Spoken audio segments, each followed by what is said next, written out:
vote pour la science avec Isabelle Burgon. Bonjour à vous, j'espère que vous allez bien. Récemment, les médias s'intéressaient à la psychonutrition, un croisement entre psychologie et nutrition. Comment s'alimenter pour améliorer sa santé mentale? Il n'y aurait pas vraiment de preuves scientifiques que le contenu de notre assiette aiderait à combattre la dépression. Par contre, la manière dont nous mangeons pourrait avoir un effet protecteur pour notre santé. Par exemple, le régime méditerranéen, qui est souvent cité, a même du bon du côté de la santé mentale. Rappelons aussi qu'il existe de nombreux effets négatifs à une mauvaise alimentation et certaines personnes souffrent de troubles alimentaires comme l'anorexie ou encore l'hyperphagie boulimique, une compulsion alimentaire que nous vous avions présentée à cette émission il y a quelque temps. On vous remettra le lien pour que vous l'écoutiez. Alors, quels sont les liens entre la santé mentale et la nutrition? Nous en parlons tout de suite. Restez là.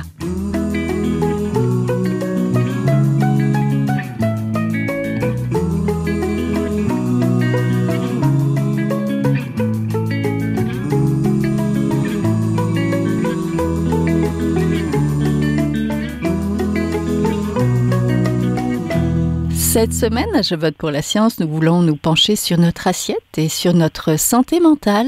Pour être en bonne santé, il importe de bien se nourrir. Mais est-ce que la nutrition peut agir sur notre humeur ou même sur notre cerveau? Pour en parler aujourd'hui, je suis en compagnie d'Isabelle Thibault, qui est nutritionniste au public en groupe de médecine familiale et aussi à son compte en pratique privée. Bonjour. Bonjour. Donc, certains médias rapportaient les bienfaits de la psychonutrition. On parle de psychologie et nutrition avec un régime susceptible d'améliorer l'Alzheimer. C'est pas tout à fait soutenu par la science. Les experts sont encore ne s'entendent pas, c'est encore ambigu. Mais par contre, bien s'alimenter contribuerait à notre santé mentale. Donc, pour commencer, comment la nutrition est-elle intimement liée à la santé mentale, Madame Thibault?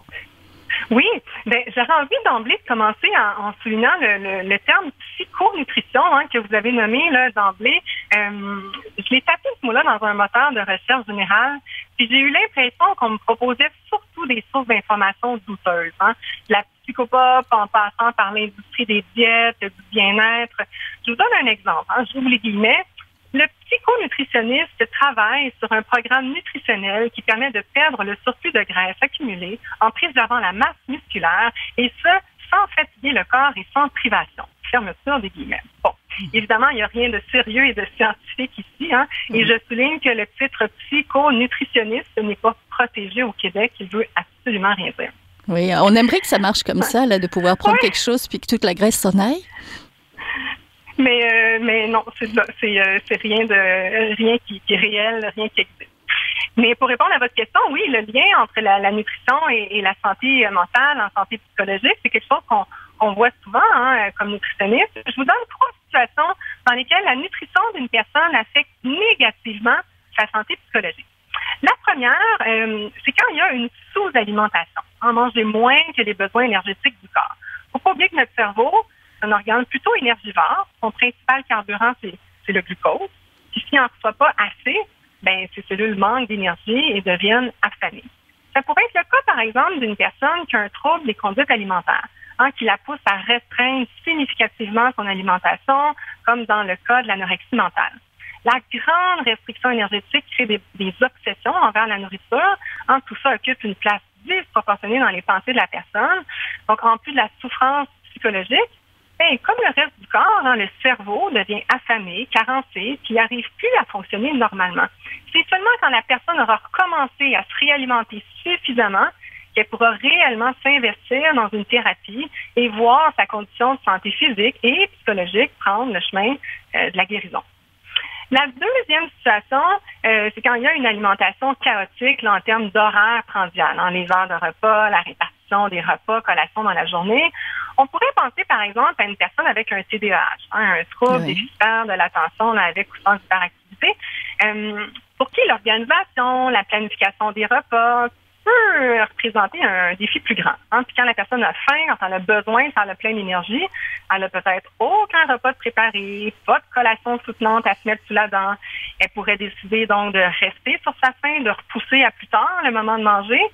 Et là, ces difficultés d'attention seraient plus marqué parce que son cerveau fatigué, en manque de carburant, n'arrive plus à fonctionner à son plein potentiel.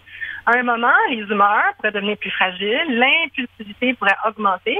La personne pourrait se retrouver plus souvent en train de grignoter ici et là des aliments possiblement peu nutritifs ou commander régulièrement des repas de restauration rapide. On pourrait penser aussi à quelqu'un qui a un horaire surchargé, comme un étudiant ou un parent, un jeune parent embourbé dans les responsabilités, qui se retrouve avec un horaire de repas très variable, des sauts de repas, des repas incomplets pour aller au plus rapide, puis des faims intenses, et d'autres moments où la personne dévore et mange au-delà de sa faim. Donc, en plus des inconforts digestifs, tout ce chaos alimentaire contribue aux sauts d'humeur, au manque d'énergie, aux difficultés de concentration, aux tâches qui s'accumulent, au stress, à la culpabilité, à l'épuisement. Bref, tout ça peut la mettre dans un état d'esprit qui est pas très léger. Oui, tout à fait. J'aimerais peut-être... Ou encore? Oui, allez-y. Oui, allez-y. Non. J'allais juste donner un autre exemple. Donc, une personne âgée, par exemple, qui vit seule, qui manque de compétences ou de motivation pour se préparer des repas variés complets, ou une personne qui souffre d'une dépression, de la COVID longue, ou qui se retrouve dans une situation d'insécurité alimentaire, l'état de santé physique et mentale peut affecter l'alimentation de la personne. Et là, l'alimentation inadéquate vient à son tour amplifier sa condition de santé. Ça devient un cercle vicieux. Plus de fatigue, plus de symptômes dépressifs, moins d'activité physique, moins de force, moins d'endurance, de moins en moins de préparation de repas, moins de satisfaction dans l'alimentation, un désinvestissement envers l'alimentation, plus d'anxiété et moins de chances de voir la condition de santé prendre du mieux. Oui. Puis la troisième situation, c'est quand l'alimentation est déséquilibrée en termes de nutriments. Par exemple, trop faible en glucides, trop riche en gras saturés. Ou en termes d'aliments. Par exemple, pas assez d'aliments frais et nutritifs, trop qui sont ultra transformés et peu nutritifs. Et sur le moyen long terme, une alimentation de faible qualité nutritionnelle, alimentaire, affecte négativement tout le corps, incluant l'équilibre du microbiote, le fonctionnement du cerveau et le bien-être psychologique. Oui, tout à fait. Et moi, je voudrais qu'on reste un petit peu sur ce terme-là, la psychonutrition. On parle souvent de régime Mind Dash. Ça, c'est pour Mediterranean Dash Diet Intervention for Neurodegenerative Delay.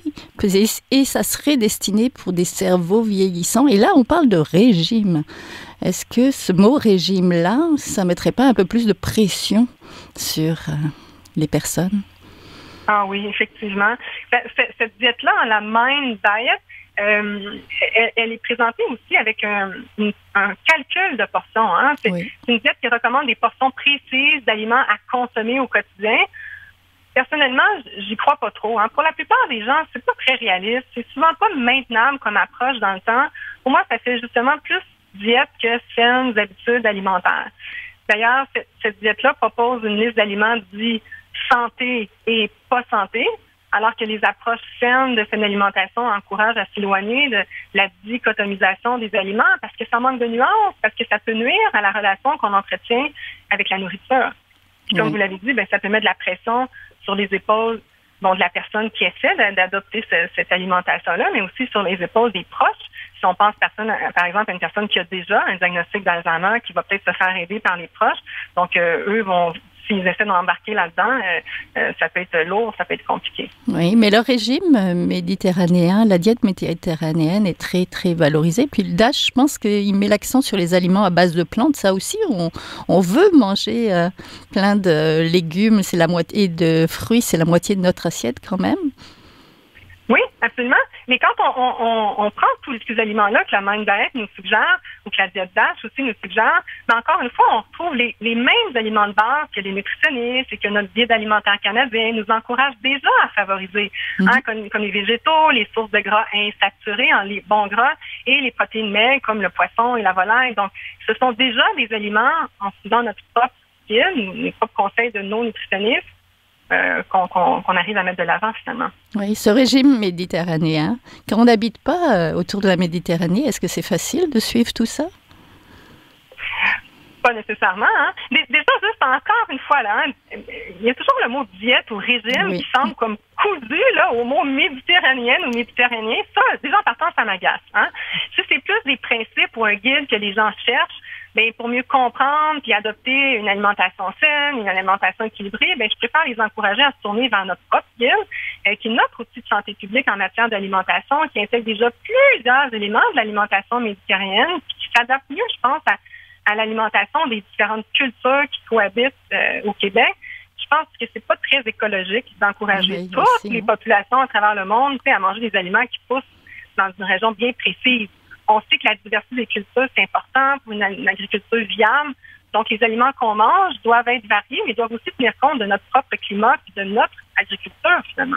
Oui, j'aimerais qu'on parle peut-être de l'alimentation des personnes âgées, parce que ce régime-là s'adresse à des cerveaux vieillissants. Les personnes âgées, est-ce qu'elles doivent adapter une alimentation? Est-ce que les personnes âgées ont des besoins spécifiques?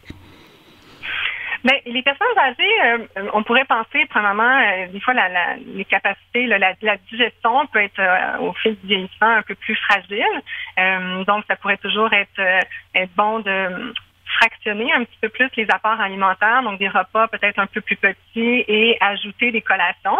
Donc, ça pourrait être une façon de s'alimenter qui est peut-être un peu plus confortable. On peut penser aux protéines aussi. En vieillissant, nos besoins en protéines semblent peut-être un peu augmenter. Donc, ne pas oublier une source de protéines à chaque repas. Et ce qui un peu bizarrement, les personnes âgées, des fois, ont tendance à délaisser un peu les aliments riches en protéines. C'est pas rare qu'une personne âgée a plus de difficultés à manger de la viande, perd un peu d'intérêt envers certains aliments riches en protéines. Donc, apporter attention, de s'assurer d'avoir une source de protéines à chaque repas. Oui, est-ce que c'est parce que ce sont souvent des aliments plus difficiles à mâcher aussi? Oui, entre autres, effectivement. Et puis des fois, il peut y avoir la dentition est de moins bonne qualité, donc ça peut être plus difficile. Puis les personnes âgées n'ont pas connu nécessairement le tofu, les légumineuses, donc c'est des protéines auxquelles ils ne sont pas vraiment habitués, donc d'emblée, ils ne sont pas portés à se tourner vers ces options-là. Donc, il faut avoir le réflexe de juste délaisser la viande sans remplacer nécessairement par autre chose. Oui, des options plus molles, on va appeler ça comme ça. Oui, exactement. Est-ce qu'on peut retarder les maladies neurogénératives comme l'Alzheimer avec la nutrition? Qu'en pensez-vous? Parce que ce régime-là, psychonutrition, met beaucoup l'accent là-dessus, de pouvoir retarder des maladies importantes comme l'Alzheimer. Ben, je suis tombée sur quelques études là, qui font le lien entre, il y a une corrélation entre une alimentation saine et moins d'ennuis de santé, incluant des ennuis de santé, de santé mentale, comme la maladie d'Alzheimer. On le voit aussi avec le TDAH, avec d'autres ennuis de santé. À quel point c'est solide, à quel point je pense pas on faudrait demander à un chercheur, à un expert, mais est-ce qu'on est rendu au point où on pourrait recommander voici tel aliment à consommer pour ne pas développer la maladie d'Alzheimer? On n'est pas du tout rendu là. Oui, on peut pas sauter à ces conclusions, on va dire. Non, mais c'est sûr qu'une alimentation saine et variée, équilibrée, contribue à une meilleure santé plus longtemps, donc peut repousser l'apparition de maladies. Oui. Madame Thibault, justement, vous nous avez parlé que mal manger, ça peut nuire à la santé mentale, mais pourquoi bien manger peut améliorer sa santé mentale? Est-ce qu'on peut dire vraiment, être affirmatif pour ça, là? Ah oui, je pense absolument. Je pense que manger sainement contribue clairement à une meilleure santé physique et psychologique. Puis ça veut dire quoi? Manger sainement, comment agir sur son bien-être psychologique grâce à l'alimentation? Ben, on pourrait nommer, par exemple, manger le plus souvent selon nos signaux de la faim et du rassasiement, qui permet de mieux répartir nos apports énergétiques. S'hydrater avec de l'eau tout au long de la journée. Si je suis pas suffisamment bien hydratée, ça peut m'amener, par exemple, des symptômes de fatigue, de légers maux de tête. Donc, l'hydratation, c'est important. Manger avec plaisir, sentir la satisfaction. Quand notre alimentation est remplie de culpabilité, ben, pour la santé psychologique, c'est pas très agréable. Donc, le plaisir, la satisfaction, manger varié pour aller chercher différents nutriments. Favoriser les aliments plus frais. Ceux qui sont peu ou pas transformés, comme les légumes, les fruits, les grains entiers, les aliments riches en protéines comme le poisson, la volaille fraîche, du yogourt, en faisant une place plus généreuse à ceux qui sont d'origine végétale, comme les légumineuses, la PVC, le tofu, noix, graines, inclure certains ingrédients nutritifs, comme l'huile de canola, qui est une source de gras insaturés en de bons gras. On pourrait nommer cuisiner cuisiner contribue, facilite l'atteinte d'une alimentation de meilleure qualité, donc un plus grand impact sur la santé. Opter la plupart du temps pour des repas équilibrés en s'inspirant par exemple de l'assiette du guide alimentaire canadien. Ça nous assure une meilleure proportion dans nos assiettes, la place de un, la place de l'autre. Mieux nos assiettes sont proportionnées, plus il y a de chances qu'on ait cherché tous les nutriments qu'on ait besoin, sans non plus en avoir trop de un ou de l'autre. Donc, le mot proportion, si possible, manger en bonne compagnie. Donc, ça aussi, sur l'humeur, sur manger en bonne compagnie, si c'est possible, ça peut mettre plus de plaisir dans nos assiettes. Puis surtout, faire preuve de souplesse, de flexibilité. Manger sainement, ça ne veut pas dire manger parfaitement. Adopter une vision nuancée de la saine alimentation favorise certainement une relation plus saine avec la nourriture, qui à son tour favorise une relation plus saine avec le corps. Les deux contribuent à un plus grand bien-être physique et psychologique. Oui, tout à fait. Mais si on mange beaucoup de gras saturés, de sucre, on sait que c'est néfaste pour notre santé physique, mais est-ce que ça peut l'être pour la santé mentale de manger beaucoup sucré, salé, gras, des chips, tout ça? Oui, absolument. On pourrait penser, par exemple, aux impacts d'une alimentation très riche en sucre ajouté, très riche en gras saturés sur le microbiote. Nos milliards de bactéries qui vivent dans le côlon.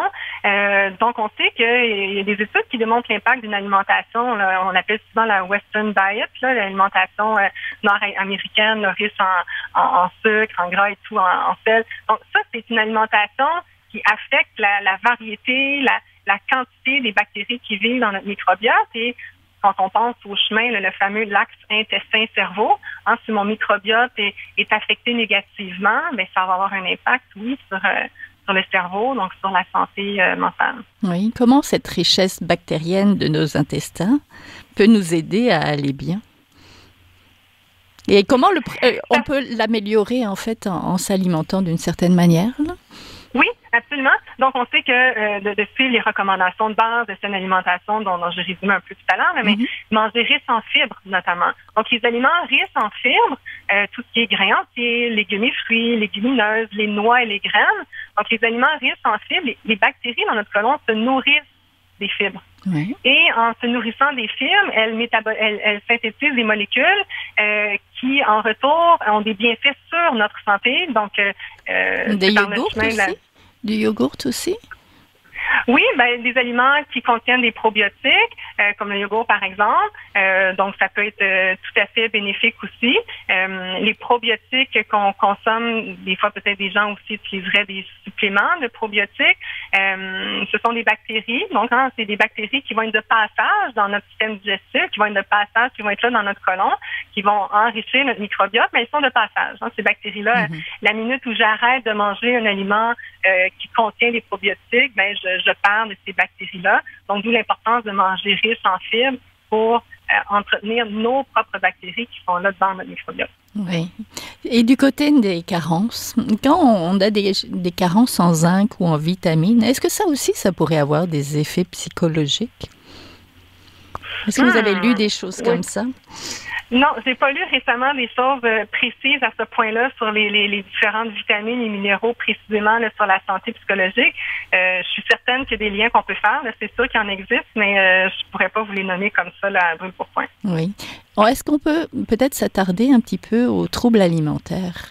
On sait qu'il y a beaucoup d'adolescentes et d'adolescents qui souffrent d'anorexie, de boulimie, parce que le corps change, donc on veut avoir le contrôle. Puis des fois, avoir le contrôle, ça nous pousse même à développer des choses qui restent là.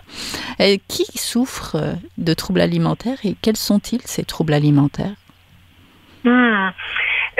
Qui souffre de troubles alimentaires? N'importe qui peut souffrir d'un trouble alimentaire. On sait que les jeunes, les adolescents, les adolescentes, les jeunes adultes sont plus à risque, mais ce qui ne veut pas dire qu'une personne qui est plus avancée en âge est nécessairement protégée.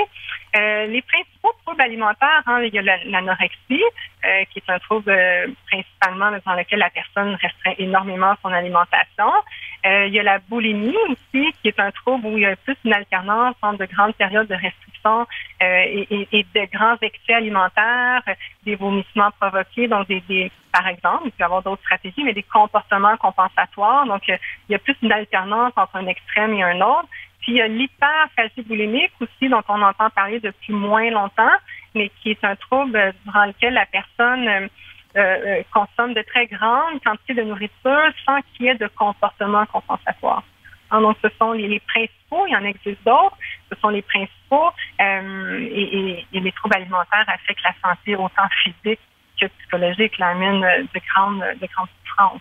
Oui, si une personne est dépressive ou a des troubles et mange mal, est-ce que ça pourrait amplifier son mal-être? Oui, absolument. Absolument. Si une personne est dépressive, c'est ça la question, si une personne est dépressive. Donc là, OK. Donc oui, la dépression, si elle s'alimente, c'est que la dépression rend le fait de manger sainement, quand on est dans un état dépressif, prendre soin de ses habitudes de vie, déjà en partant, c'est plus difficile. Donc, si je prends moins bien soin de mes habitudes alimentaires, mon cerveau, mon corps est moins bien nourri, je peux avoir des carences, la fatigue, me sentir plus déprimée, ça affecte l'humeur aussi. Et là, c'est encore plus difficile de prendre soin. Donc, c'est comme un service. Donc, comment on pourrait aider une personne? Quel genre de conseils nutritionnels on pourrait suggérer en cas de dépression? Mais ça pourrait, par exemple, demander de l'aide à des proches pour la préparation de certains repas. Quand le niveau d'énergie est meilleur, peut-être en profiter pour cuisiner davantage, de cuisiner d'avance et congeler des portions qui seront peut-être très appréciées là, dans des moins bonnes journées. Opter pour des repas plus simples, rapides à préparer, comme traditionnel sandwich, un plat de pâtes avec du thon dans l'huile, des légumes surgelés, une touche de parmesan. Opter pour des repas plus petits, faciles à digérer, intégrer des collations nutritives comme des fruits, noix, yogourt, des œufs à la coque, etc. Donc, le fractionnement, comme je disais un peu plus tôt, le fractionnement des apports alimentaires peut favoriser un niveau d'énergie plus stable tout au long de la journée. On pourrait lui suggérer de faire appel à un traiteur. Ou encore, de se tourner temporairement vers des repas pré-préparés de l'épicerie. Même si ces repas-là comportent plus de défauts. C'est sûr que ceux qu'on cuisine maison, mais mieux vaut ça que rien du tout, ou seulement un sachet de soupe à l'oignon, soupe poulet nouilles, là, tous les midis. Ça peut être bon aussi. Hein? Ça peut être très réconfortant, une soupe à l'oignon. Absolument. Est-ce que ça veut dire que si une personne va pas bien, qu'elle veut aller voir justement son psychologue, avoir des conseils, est-ce que ça vaudrait la peine d'aller voir son nutritionniste aussi, de prendre rendez-vous avec quelqu'un qui s'y connaît en alimentation, qui pourrait nous aider? Ah, bien sûr. Je pense que plus on va chercher de l'aide, quand on passe un mauvais moment, le psychologue va certainement nous aider. Des fois, d'autres professionnels en entour, comme nutritionnistes, kinésiologues, d'autres gens autour peuvent aussi aider au niveau des habitudes de vie, tenter de remettre une meilleure hygiène dans les habitudes de vie qui va contribuer à ce que la thérapie en psychologie soit plus efficace, que la personne soit plus disposée à s'impliquer dans cette thérapie-là. Oui. Oui, puis j'ai vu une autre tendance, à part la psychonutrition, dont je voulais parler avec vous, c'est s'alimenter en pleine conscience, qui est une tendance populaire. Mais je ne sais pas de quoi on parle exactement. Est-ce qu'on parle simplement d'être présent quand on mange et de ralentir? Oui, la pleine conscience, c'est un peu ça. C'est d'être dans le moment présent, d'être connecté à soi. Donc, laisser les distractions de côté, sentir les bienfaits, le plaisir de manger, être connecté à nos sens, être connecté à nos signaux de la faim, du rassasiement, sans qu'il y ait de jugement, sans qu'il y ait c'est d'être pleinement présent pendant qu'on mange, pour en profiter pleinement et mieux ressentir la satisfaction en bout de piste. Et si notre alimentation est pleinement satisfaisante, là, on a un cercle vertueux. Là, ça tourne dans le bon sens. Là, on y retourne régulièrement, on en prend soin, on s'investit davantage dans cette habitude-là. Oui, ça veut dire qu'il faut poser les téléphones en dehors de la table, les écrans le plus loin possible? Le plus souvent qu'on peut. Et de tous les conseils aussi qu'on peut trouver sur Internet ou les réseaux sociaux, qu'est-ce que vous en pensez? Il y a de plus en plus des gens qui s'improvisent avec des conseils en nutrition ou en psychonutrition. Oui, s'assurer que la personne auprès de qui on va chercher de l'aide est membre d'un ordre. C'est la réponse qui me vient en tête en premier. Donc, si on veut de l'aide en nutrition, il y a l'Ordre des diététistes nutritionnistes du Québec qui nous assure que ce professionnel-là qui nous aide a la formation et a la formation de base et participe à de la formation en continu aussi tout au long de sa carrière. Donc, ça nous protège, là, ça nous assure d'avoir des conseils adéquats et à jour. Oui, de suivre les bonnes personnes. Pour terminer, les conseils pour améliorer notre santé globale par la nutrition et donc sa santé mentale aussi. Qu'est-ce que les principaux conseils sont que ça soit trop ardu parce qu'il ne faut pas décourager non plus, mais pour quelqu'un qui voudrait prendre soin de sa santé mentale? Oui, je dirais manger. La première chose qui me vient en tête, manger quand on a faim. Hein? Quand on a faim, s'arrêter, prendre le temps d'aller manger. C'est pas pour rien que ce signal-là existe. Hein? Quand on a faim, c'est que notre corps a besoin de carburant. Donc déjà d'emblée, lui donner le carburant qu'il nous demande. Manger varié, manger des aliments qui nous plaisent, manger des aliments qu'on a du plaisir à manger, qui nous satisfont. J'irai avec ça. Tellement, là, j'ai faim, je mange varié, puis je mange des aliments qui me font plaisir, qui me font me sentir bien. Déjà, là, on a une bonne base. Oui. Et peut-être manger en bonne compagnie ou prendre le temps de manger, de ralentir, non? Ah oui, prendre le temps, absolument. Si je prends le temps de manger, de savourer, de déguster, j'ai plus de chance de me sentir satisfaite à la fin de mon repas. Si je me sens satisfaite, plus facile aussi de déposer la fourchette quand on n'a plus faim. Oui. Est-ce que c'est vrai que quand on cuisine, on est plus satisfait de ce qu'on mange quand c'est nous qui l'avons cuisiné? Ah, moi, j'aime bien croire que oui, en tout cas. Je ne sais pas s'il y a de la littérature scientifique en tout ça, mais je pense que oui, cuisiner, hein, déjà, on est en train de combler nos sens. Hein. On voit, on sent, on touche les aliments. Donc, moi, je pense que cuisiner, on est déjà en train de commencer à s'alimenter. Hein. Donc, oui. Oui, donc tous des beaux conseils. Il y a aussi une exposition au musée Armand Frappier jusqu'au printemps prochain. En fait, je pense que c'est l'été même prochain, 2024, sur l'alimentation, manger. Donc, on mettra le petit lien. Et si vous avez besoin, si vous n'allez pas bien, il y a un numéro que vous pouvez appeler. C'est le 1-866-APPEL, 1-866-277 35 53. Je vais le répéter. 1-866-277-3553. Merci beaucoup. Donc, on était en compagnie d'Isabelle Thibault, nutritionniste au public en groupe de médecine familiale et aussi à son compte en pratique privée. Donc, merci, un gros merci à vous. Merci à vous. Bonne journée. Au revoir. Voilà, c'est tout pour cette semaine. À la régie, Daniel Fortin. À la recherche cette semaine, Fanny Robert-Cher. À la réalisation et micro, Isabelle Burguin. Je vote pour la science est une production de l'agence Science Presse avec Radio VM. Réécoutez l'émission, partagez-la. Visitez aussi la page de l'émission sur le site de l'agence Science Presse pour tout savoir de l'alimentation et de la santé mentale. Passez tous une très très belle semaine. Portez-vous bien.